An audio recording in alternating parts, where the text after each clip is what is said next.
Good morning. It is Wednesday, March 27th. That gets us 90 days out to June 25th. Our DTD2, we wrap up the quarter this week. So we are on Y and Z. You're calling your Ys, calling your Zs. You might not have many. So maybe you're calling other people you know to find out if they have anyone that they know that has a last name that starts with Y or Z. It can be difficult, but it's you could gamify your conversations today. You could also have gratitude conversations today. You could also have care calls today. There's a myriad of things that you could be doing when you're talking to your people. The important thing is that we talk to our people. We used to say all the time there was like 19 no's to a yes. This is like during the Bronze Age. 19 no's to a yes. If you had 20 conversations, it was probably 19 no's to a yes. And not like, yes, I'm buying a house today, but yes, they had interest in something in which we could serve them with. And that math has now stacked. That math has certainly stacked. I would say, we talked yesterday about whether you're doing hard mailers, and hard mailers might be, you might do hundreds of those and get a few responses. And then even after you drill down with those responses, you might only get some business out of that. So whatever we're doing for lead gen, we should be multiplying that. And I'm sure you're seeing that in your business. I'm sure you're still finding deals as all of you are, yet you might see that the math has changed. So the 19 no's to a yes, depending on the questions you're asking, depending on the quality of conversation that you're having with people could be different, but we need to stack those conversations, stack those engagements, stack that outreach now more than ever. So you're calling your Ys and your Zs, you're texting your Ms, and today it's plain and simple plug and play. We've got day two. If you're maybe you're on your way to day two of Foxwoods, maybe you're down there already and you're in hair and makeup right now, and you've got me on in the background. I completely appreciate that. Good morning. Tell everyone we say hello. Foxwoods for Keller Williams New England Masterminds Day 2. Your keynote today is Donnie Brookman from the tech department at the mothership in Austin. And there'll be, more breakouts and stuff like that. They wrap at 4 today. So you guys that are down there, enjoy that. If you're local or if you're joining us for the morning, it is Wednesday. And what do we do on Wednesdays? We do contracts. So we've got Vermont today with our newly announced managing broker. The Tom Heaney is going to be in the mix.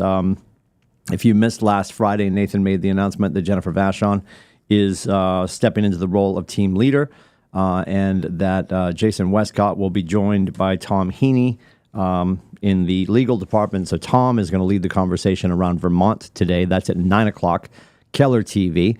And then we've got a whole bunch of people jumping in to help out with contracts today. The Dr. Kenyon, Susan Kenyon, will be jumping in today at 10 o'clock for Maine contracts.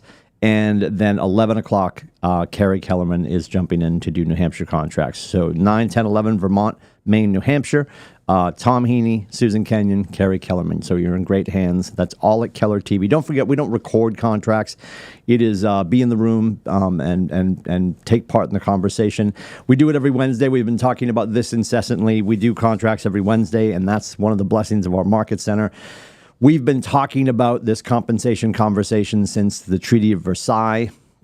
It was a side meeting. You might have missed it. But we've been talking about this incessantly. So most of you are not shocked. And if you are shocked about the compensation conversation and the headlines as of late, welcome home. We're here to talk about it. You had a Value Squared conversation nationally yesterday with Gary Keller and the crew out of Texas.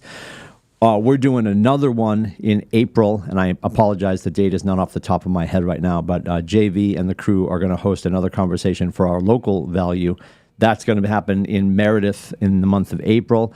Gary's got 2 more. If you go to the link in the morning news or go into the KWCLM hub where you'll see all the stuff coming up, you'll see Value Squared National. There's 2 more sessions coming up in April. And these conversations, just like contracts, are just going to keep going. As we get more information, as we get more clarity, as we build our conversation blueprints around how we're making sure we're describing our value to the consumers to defend our industry. I'm going to keep saying this. I have zero concern for how we will behave moving forward. I know we're all going to get better at this. And ultimately, sunshine is the greatest disinfectant. And I don't think anything needed to be exposed.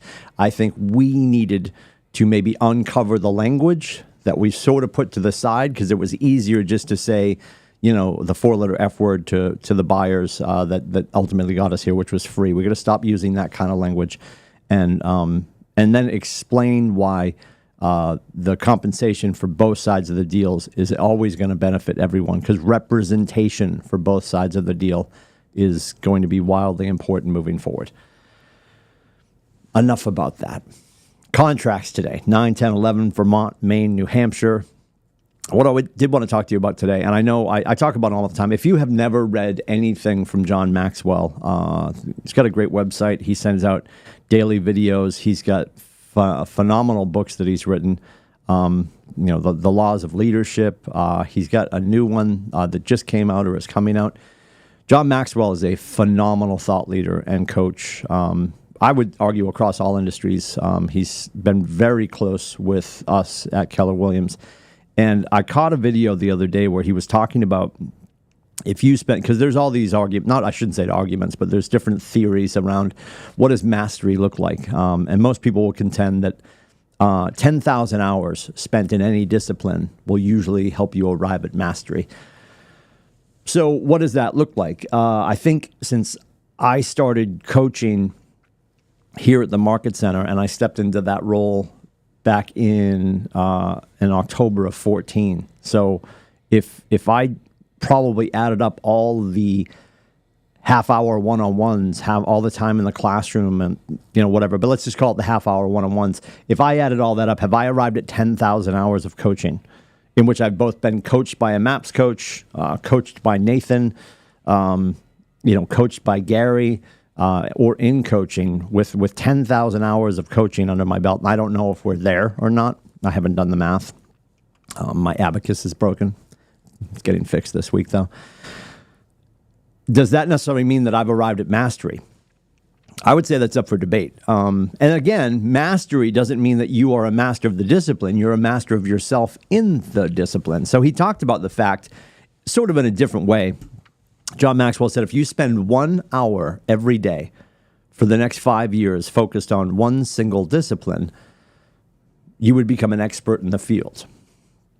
Different way of saying it. So what is it that you want to be an expert in? And that lines up with what Gary's always said. In the next 5 years, you can be anywhere you want. So what is it that you want to focus on? You might have seen on Facebook, there's a gentleman named Adam Boxman. He just taught down on the South Shore in Massachusetts to some of the market centers. And we're looking to bring Adam back for either a regional event or a market center event. And he, a long time ago, just decided to really focus on the buyer consultation, not the buyer presentation, but the buyer consultation. And he spent a lot of time working on it. He knew that he was going to spend an inordinate amount of time honing his skills and making sure that his presentation about his consultation was razor sharp. And in doing so, I would argue that he, with the way he delivers his content, and we had a great conversation this week, he is becoming an expert in the field. So what is it that you would like to spend an hour on over the next 5 years to become an expert in your field? Or what is it that you think that you are closing in or heading towards 10,000 hours that you would be in mastery or an expert in your field? And when John Maxwell talks about this, he said, so as you sit and start to do this, the focus ultimately would move away from the fact that you are focused on the goal. And this is where people struggle, because we set goals so we have a target, right? So we have something that we know that we are moving towards. Yet sometimes that can create a scarcity mindset, because all you're thinking about is not how far you've come, but how much further you need to go, especially if you're in week 2 of a 5-year journey to be an expert in a field of something, because you're only spending 1 hour a day. So rather than focusing on how much more you have to do to get to the goal, can we think about how much we've grown in just the 2 weeks? Or if you had, most of you went to Business Planning Clinic last fall, you set goals for 2024. And we always say this, right? We don't adjust our goals, we adjust our activities. If you are not tracking on the 15th of the month, you spend the rest of the month getting back on track. When you do a 4-1-1, it is the annual goal to the monthly goal to the 4 weeks in the month. If this week you didn't get done what you were supposed to get done this week, you stack it on next week. It's not a delicious concept, but that's how we do it, because you can't just say, well, I'm just not going to do that portion of the goal. That has to get done. Gary would contend that if you're looking at your GPS, which is your one goal supported by 3 priorities, supported by 5 strategies, you don't get to move from priority 1 to priority 2 until you've taken care of priority 1. We haven't earned the right to advance. So you can't just say, what I didn't do last week isn't going to get done. I'm just going to move on. That leaves a void in your growth process. So something to consider when you're working on something, and it might not feel like you're making a ton of progress. Andy Frizzell, who is the author of 75 Hard, was talking about this, and he said 80% of the time we feel like we're failing. 15% of the time we feel like we're just treading water. 4% of the time we feel like it's lost. It's over. We're done. And 1% of the time we feel like we're winning. If that resonates with you, don't forget we need to keep stacking that 1%. That's how you keep moving. So in your 8-hour day at work,